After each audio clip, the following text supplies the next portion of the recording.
আমরা অনেকেই temp mail use করে থাকি। সো এই ট্যাম্প মেইল যদি আমরা নিজেরাই জেনারেট করতে পারি তাহলে বিষয়টা কেমন হবে। আজকের এই ভিডিওতে আমি এমন একটি অ্যাপ তৈরি করে দেখাবো যে অ্যাপ দিয়ে অটোমেটিক ইমেল জেনারেট করা যাবে। সো ভিডিওটি সম্পূর্ণ দেখুন, আর আপনি যদি এখনো এই চ্যানেল সাবস্ক্রাইব করে না থাকেন তাহলে চ্যানেলটি সাবস্ক্রাইব করে দিন।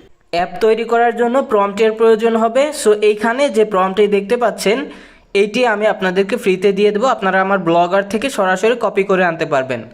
কপি করে এনে আপনাদের যে কাজ করতে হবে, আপনারা এইখান থেকে যে নামগুলো আছে সেই নাম চেঞ্জ করে দেবেন। এই যে দেখেন দিন ট্যাম্প মেইল লেখা আছে, সো এইটা আপনাদের অ্যাপের নাম আপনারা দিয়ে দেবেন। দিয়ে তারপর এই প্রম্পটটা সম্পূর্ণ কপি করে নেবেন। কপি করে নিয়ে এবার চলে যাবেন গুগল ক্রোম ব্রাউজারে।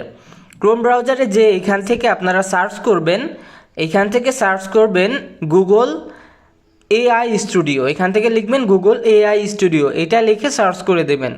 সার্চ করার পর এখান থেকে গুগল এআই স্টুডিওর ওয়েবসাইট আসবে, এইখানে ক্লিক করে দেবেন। ক্লিক করার পর আপনাদের এইখানে দেখেন গুগল এআই স্টুডিওর ওয়েবসাইটটা ওপেন হয়ে যাবে। তারপর এইখান থেকে আপনারা জেমিনি 2.5 প্রো এইটা সিলেক্ট করে দেবেন। অবশ্যই জেমিনি 2.5 প্রোটা সিলেক্ট করবেন। সিলেক্ট করার পর এখান থেকে আপনাদের প্রম্পটটা কপি করে আনলেন যেটা, সেটা এখানে পেস্ট করে দেবেন। পেস্ট করে দেওয়ার পর এইটাকে রান করে দেবেন। এইখান থেকে রান করে দেওয়ার পর এইখানে আপনাদের অ্যাপের জন্য কোড লিখে দেবে। সো এখানে দেখেন আর আমাদের কোড লেখার কাজ কিন্তু চলতেছে, দেখেন এখানে কিন্তু কোড লিখতেছে। সো এটা আমি ফাস্ট করে দিয়েছি। সো এই কোডটা লিখতে একটু সময় নেবে। আপনারা কোড লেখার পর এটা এখান থেকে কপি করে নেবেন। কপি করে নিয়ে চলে যাবেন হুপ ওয়েবে। হুপ ওয়েবে এসে এখানে একটা প্রজেক্ট ক্রিয়েট করবেন। এখান থেকে ক্রিয়েট প্রজেক্টে ক্লিক করে এখানে আপনারা প্রজেক্টের নাম দিয়ে দিবেন। সো আপনারা যেই অ্যাপ তৈরি করবেন সেই নাম এখানে দিয়ে দেবেন। সো নাম দেওয়ার পর এখান থেকে ওকে বাটনে ক্লিক করতে হবে। দেখেন আমি এখান থেকে ওকে বাটনে ক্লিক করে দিচ্ছি। তারপর এইখান থেকে প্রজেক্টের মধ্যে যাবেন। তারপর ইন্ডেক্স এইচটিএমএল এ যে এখানে যে লেখাগুলো আছে সিলেক্ট অল করে তারপর এখানে পেস্ট করে দিবেন। পেস্ট করে দিয়ে এখান থেকে যদি আমি প্লে করে দেখি, দেখেন এখানে আমাদের অ্যাপটা কিন্তু রান হচ্ছে। সো এই হচ্ছে আমাদের অ্যাপ, এবং এখানে দেখেন একটা মেল দিয়ে দিয়েছে। সো আমি যদি টেস্ট করে আপনাদেরকে দেখাই, দেখেন আমি মেলটা কপি করলাম। কপি করে নিয়ে আমি চলে আসলাম গুগল ক্রোম ব্রাউজারে। ক্রোম ব্রাউজারে এসে আপনাদেরকে আমি দেখাবো আসলে এটা কিভাবে কাজ করে। সো আমি এখান থেকে গ্রকে চলে যাচ্ছি। গ্রকে যেয়ে আমি এখান থেকে সাইন আপ করে আপনাদেরকে সরাসরি দেখাচ্ছি। দেখেন আমি এখান থেকে যে ইমেলটা কপি করে আনলাম সেটা এখান থেকে পেস্ট করে দিয়ে যদি এখানে দেখেন এইখানে কিন্তু ভেরিফিকেশনের জন্য একটি কোড লাগবে, সো যেটা আমাদের ইমেইলে পাঠানো হয়েছে। সো আমরা যদি এখন আমাদের মেইলে যাই, সো দেখেন এখানে কিন্তু একটা মেল চলে এসেছে গ্রক থেকে। সো এখানে দেখেন এই যে মেলের মধ্যে যে কোডটা আছে, এই কোডটা যদি এখন আমি গ্রকে যে লিখে দিই তাহলে দেখেন আমাদের এটা কাজ করে কিভাবে সেটা আপনারা প্রমাণ দেখতে পাবেন। সো এইখান থেকে আমি কোডগুলা দেখেন আমি এখান থেকে কোডগুলা সেম লিখে দিচ্ছি যেভাবে আপনারা ভেরিফিকেশন করে থাকেন। সো এখান থেকে আমি এই কোডগুলা সুন্দরভাবে এখান থেকে লিখে দিচ্ছি।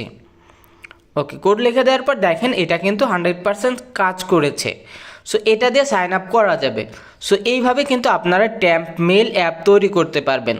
সো এখন এইটা কিভাবে অ্যাপে কনভার্ট করবেন সেটা দেখাবো। সো এটা এখান থেকে আমি ব্যাকে চলে যাচ্ছি। দেখেন এখান থেকে আমি ব্যাকে চলে যাচ্ছি। এখন ব্যাকে যে আপনারা যখন অ্যাপে কনভার্ট করবেন এটাকে, তখন এটা ডিলিট করে দেবেন। তারপর এখান থেকে আপনারা আপনাদের অ্যাপের লোগো ইনপুট করে নেবেন। সো এখান থেকে আমি একটি লোগো তৈরি করে রেখেছি। এই লোগোটা আমি তৈরি করেছিলাম ন্যানো ব্যানানা দিয়ে। সো আপনারা এআই দিয়ে লোগো তৈরি করতে পারবেন। সো এটা আমি ইম্পোর্ট করে নিলাম। এবার এখান থেকে পাবলিশ ইউর ওয়েবসাইট এইখানে ক্লিক করতে হবে। তারপর কনভার্ট টু অ্যান্ড্রয়েড অ্যাপ্লিকেশনে ক্লিক করতে হবে। এবার এখানে অ্যাপের লোগোটা চেঞ্জ করতে হবে, এবং এইখান থেকে দেখেন যে অ্যাপ্লিকেশন নেম, এই অ্যাপ্লিকেশন নেমের এখানে আপনার অ্যাপের যে নাম হবে সেটা দিতে হবে। সো এখান থেকে আমার অ্যাপের নাম হিসাবে আমি দিচ্ছি দিন ট্যাম্প মেইল। সো এটা দেওয়ার পর এখানে নিচে দেখবেন যে প্যাকেজ নেম আছে, এই প্যাকেজ নেমটা অবশ্যই আপনারা চেঞ্জ করে দেবেন। আপনাদের অ্যাপ যতবার তৈরি করবেন প্যাকেজ নেম এখানে ততবার চেঞ্জ করবেন। আর এই প্যাকেজ নেমটা আপনারা এক জায়গায় কপি করে রেখে দেবেন, এটা পরবর্তীতে যখন আপনারা অ্যাপ পাবলিশ করবেন তখন এটা কাজে লাগবে। সো এটা আপনারা যখন অ্যাপ তৈরি করবেন এটা কপি করে কোথাও সেভ করে রাখবেন। এবার এইখান থেকে আপনাদের যে ইমেজ ফ্ল্যাশ স্ক্রিন আছে এটা সেভ করে দিতে হবে। তারপর ফুল স্ক্রিন মোড অন করবেন, হাইড টাইটেল বার অন করবেন, অ্যালাউ লং প্রেস অন থাকবে, শো লোডিং ইউআই অফ করে দেবেন, অ্যালাউ জুম অফ থাকবে এবং রিফ্রেশটা অন করে রাখবেন। এবার এখান থেকে টিক মার্কে ক্লিক করে দেবেন। টিক মার্কে ক্লিক করার পর এখানে দেখেন প্লিজ ওয়েট দেখাচ্ছে, কিছু সময় এরকম লেখা আসবে, তারপর আমাদের সামনে এইরকম একটা লেখা চলে আসবে। এবার এটাকে ওকে করে দেবেন। তারপর আপনার ফাইল ম্যানেজারে এটা যে কোনো একটা ফোল্ডারে সেভ করে নেবেন। সো আমি এইখান থেকে আমার ফাইল ম্যানেজার থেকে দেখেন আমি এইখান থেকে অ্যালার্মের মধ্যে এটাকে সেভ করে রাখতেছি।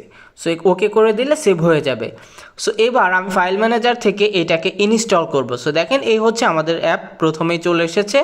সো এটাকে আমি ইনস্টল করে দেখাচ্ছি আপনাদেরকে আমাদের ফোনে কিভাবে এটা কাজ করবে। সো এটা আমরা ইনস্টল করে নিলাম, ইনস্টল করা শেষ। এখন দেখেন এই হচ্ছে আমাদের অ্যাপটা যেটা আমরা তৈরি করলাম। সো এটা যদি এখন ওপেন করে দেখেন আমাদের অ্যাপটা লোড হচ্ছে।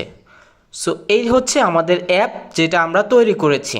আপনারাও যদি এরকম এআই দিয়ে সুন্দর সুন্দর অ্যাপ তৈরি করতে চান তাহলে এই চ্যানেলটি সাবস্ক্রাইব করে রাখুন।